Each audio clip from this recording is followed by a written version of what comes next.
Pse zgjodhet psikologjinë klinike? Psikologji në përgjithësi, them drejtën, unë jam i du profesionet humane. Unë përveç psikologjisë klinike që kam studiu edhe infermierin, kështu që jam njëkohësisht edhe infermiere me licencume. Prandaj janë dy profesione humane për shkak të mendoj tek psikologu ose çfarë do profesioni i cili ka të bëjë me njerëzit, mjekësia ose edhe infermieria, së pari individi duhet të ketë nevojën ose profesionisti t'i ndihmojë të tjerët. Pastaj këto e kemi të nevojshme edhe si natyrë, kështu që mendoj se kjo është shumë e rëndësishme. Dashnia për njerëzit, vërtet ndjej dashni për njerëzit në përgjithësi. Ajo çfarë është dashni kur unë në çdo formë mundohem t'i arsyetoj, ndoshta edhe profesioni im është ai i cili sillet t'i arsyeton në bazë të përvojave të individit, kështu që unë mendoj si nuk ka njeri të keq, po në varësi të asaj çfarë ka kalu, në varësi të jetës, mënyrës se si është trajtuar, sa ka marrë dashni, sa s'ka marrë dashni, ajo e ka ndiku. Edhe nganjëherë këta kur cekin personat e këqij, unë i shoh si viktima të jetës të cilën ata kanë kalu. Na thuaj cilat kanë qenë vështirësitë gjatë shkollimit dhe gjatë praktikës që keni kryer në psikologjinë. A ka ndodhur ndonjëherë, e di që ka raste të ndryshme, a ka ndodhur ndonjëherë me ndonjë rast që dorëzohesh nga ky profesion? Me qenë se keni qenë duke u shkollu, duke kryer praktikën? Jo, nuk ka pas në rast, nuk mbaj mend. Vërtet, e them shumë sinqerisht, është profesion që e du edhe e bëj me shumë dashni. Prandaj nuk më ka ndodhur ose ta rimendoj, a është profesioni i duhur, mendoj se është profesioni i duhur, vërtet jo. Jo, çfarë do sfide, sado që ka pas dhe vazhdon të ketë vërtet raste jashtëzakonisht shumë të rënda, nuk mendoj si duhet mu dorëzu, nuk mendoj si kom arrit në atë qendje që vërtet kom mendu me u dorëzu, përkundrazi ndoshta ato kanë qenë një shtys për me u mundu edhe me ndihmu tjetrin akoma më shumë. Sa ka nevojë Kosova për psikolog klinik? Edhe a mendoni që ka mjaft? Së pari nuk ka mjaft, sidomos klinik, sepse kjo është degë më specifike. Tjetër sa ka nevojë, ka jashtëzakonisht shumë nevojë Kosova, për shkak sepse neve shëndeti mendor është jashtëzakonisht kemi probleme të mëdha të shëndetit mendor si shoqëri, e kjo është si pasojë asaj çfarë shëndeti mendor gjithmonë dëmtohet atëherë në bazë të traumave ose ato çfarë neve kemi kalu. Kështu që neve vërtet në Kosovë kemi të gjithë faktorët e mundshëm që e ndikojnë shëndetin mendor edhe që e dëmtojnë shëndetin mendor. Duke filluar, kam cek disa herë, duke filluar nga lufta, jemi shoqëri në tranzicion. Pas kësaj kemi pas pandeminë e cila e ka ndikuar jashtëzakonisht shëndetin ton të shoqërisë tonë për shkak të asociimit me luftën. Tjetër, kemi teknologjia e ka bërë vetën edhe neve akoma na ka gjetë të papregaditur raport me të.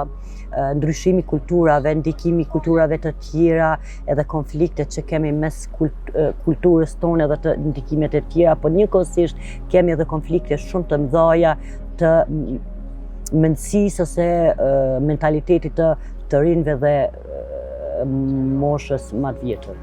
Sa mendoni që në Kosovë njerëzit kanë nevojë për psikolog? Sa mendoni përqind të popullsisë ka nevojë, duke marrë parasysh që shumë njerëz kanë nevojë për trajtim edhe nëse ja thua këtë e marrin si ofendim, apo nëse e shohin edhe veten që kanë një ndryshim emocional, nuk ja pranojnë vetes që t'i thojnë vetes unë kam filluar më bë më ndryshe apo kam nevojë për një psikologe klinike. Neve jemi vërtet stigmatizuar akoma individët të cilët vizitojnë psikologën. Kjo është si pasojë edhe mënyrës se si jemi rritë dhe kulturës tonë. Sa kemi nevojë, çdo individ ka nevojë për psikolog, sidomos duhet shumë e cek tek neve tani është nevoja më e madhe për psikolog, përveç faktorëve që e thash. Deri diku neve kemi qenë një kulturë edhe kemi pas tradit lidhjet e forta familjare, jo vetëm në ngushta, po familja edhe me gjanë. Tani sikur kemi ndru këtë pozicionin e kemi fillu të marim ose të trashëgojmë kultura të tjera siç janë individualiste, kur neve nuk është se kemi shkëput lidhjet me familjarët edhe nuk I kemi si më parë, prandaj duke pas parasysh se socializimi nuk është si në kohët e mëparshme, edhe vizitat nuk janë si në kohët e mëparshme, neve secilën herë jemi më të izoluar, prandaj edhe nevoja është më e madhe për psikolog, jo vetëm në Kosovë, po tek neve ndikon shumë pasi që neve kemi qenë kulturë shumë e lidhur me familje, kemi trashëguar këto vlera po cenohen, gjë e cila mendoj si është shumë gabim edhe prandaj edhe ky është një faktor që neve na ndikon shëndetin mendor, por në përgjithësi në të gjitha vendet cilat janë të zhvilluara, sado që janë të zhvilluara në aspektin e shëndetit mendor kanë probleme shumë madhore për shkak të izolimit dhe jo socializimit, I cili është shumë I rëndësishëm për qenien tonë si qenie sociale.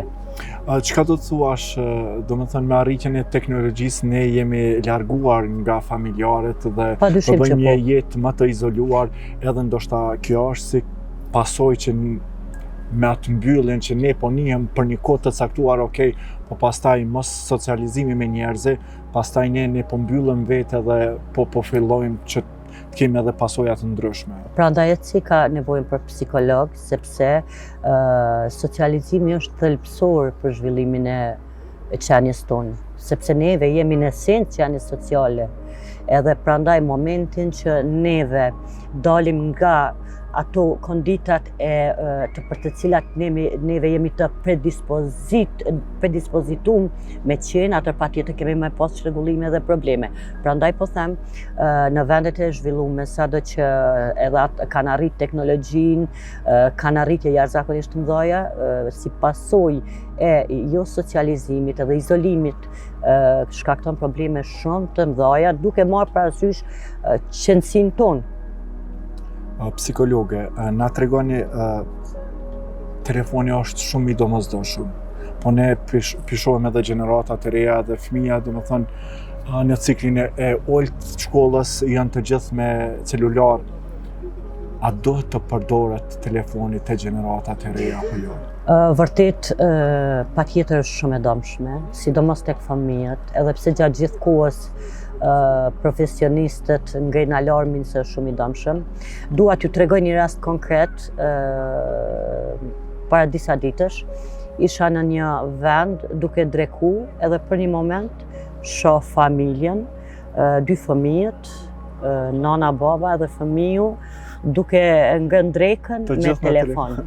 Imagjinoje sa e dhimbshme është në vend që të shfrytëzohet ajo kohë për biseda edhe për një lidhje emocionale, sepse unë jam e bindur se ai prindi, po ta pyesja apo kalon kohë me fëmijë, do thonte po ja I kom qit drek, ajo nuk është kohë e kaluar si duhet, nuk është kualitative, kur ti nuk komunikon me fëmijët, kur ti je fizikisht je afër, po emocionalisht je shumë larg edhe nuk mirësh.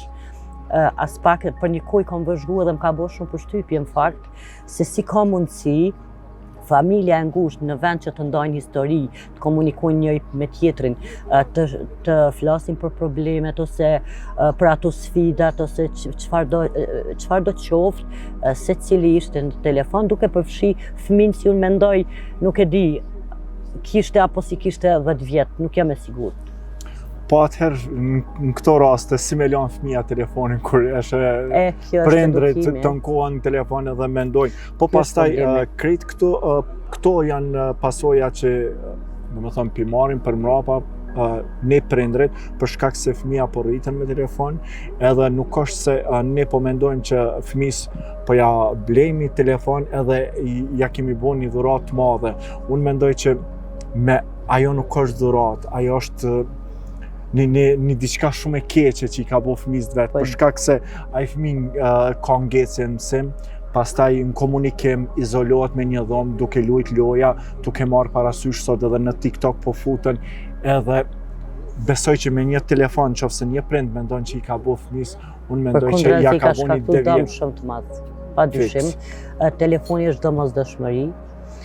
Telefoni patjetër është nëse sidomos tek fëmijët, unë po flas, tek moshat fëmijën e hershme nuk e diskutoj që nuk duhet lejohet, po edhe tek moshat adoleshenca ose tek të rit, patjetër që vijmë për një komunikim, sidomos tani që jemi në një kohë ku nuk është se ndihemi aq të sigurt në përgjithësi, ky është një problem ku neve nuk ndjehemi të sigurt në jetën e përditshme, edhe kjo shkakton probleme, por të rri gjatë gjithë kohës të ekspozohet ndaj pamjeve, ndaj dhunës një fëmijë, edhe të mos ketë një aktivitet sa do qoftë që sport, ose të luajë me moshatarët e tij, ose të ketë në ambientin e familjes, të ketë komunikim të mirëfillt me prindrit, kjo vërtet ka me lënë pasoja në zhvillimin emocional, në zhvillimin social, edhe në zhvillimin e tij si individ.